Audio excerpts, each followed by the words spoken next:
పాల వ్యాపారంలో పాలు అమ్మడం అంత తలకమాసిన పని ఇంకోటి ఉండదు. ఎందుకంటే ఇప్పుడు డైరీ ఫామ్ పెట్టే వాళ్ళందరికి ఆలోచన ఏంటంటే మన పాలు ఒకదాని నుంచే సంపాదించుకోవచ్చు డబ్బులు అనేది. సో అలా కాకుండా ఇంకే బై ప్రొడక్ట్స్ ఉంటాయి సార్ ఈ డైరీ ఫామ్ పెట్టుకుంటే, డైరీ కానీ డైరీ ఫామ్. పాల వ్యాపారంలో పాలు అమ్మడం అంత తలకమాసిన పని ఇంకోటి ఉండదు.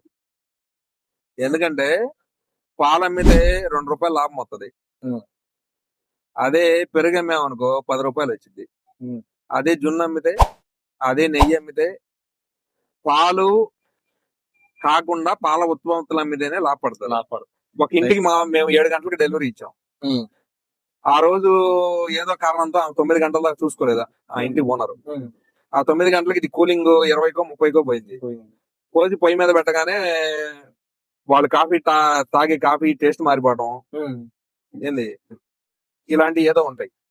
రెండంగానే ఏముంటది, ఈ పాలవాడు ఏదో గబ్బు చేశాడు ఈ రోజు అంటది. కానీ అదే పెరుగు తీసుకెళ్ళావు, నెయ్యి తీసుకెళ్ళావు, పన్నీర్ తీసుకెళ్ళావు, అద్భుతం. రైతన్న డైరీకి అద్భుతం ఎలా వచ్చిందంటే కొండ పెరుగు వల్ల వచ్చింది తప్ప పాల వల్ల రాదు.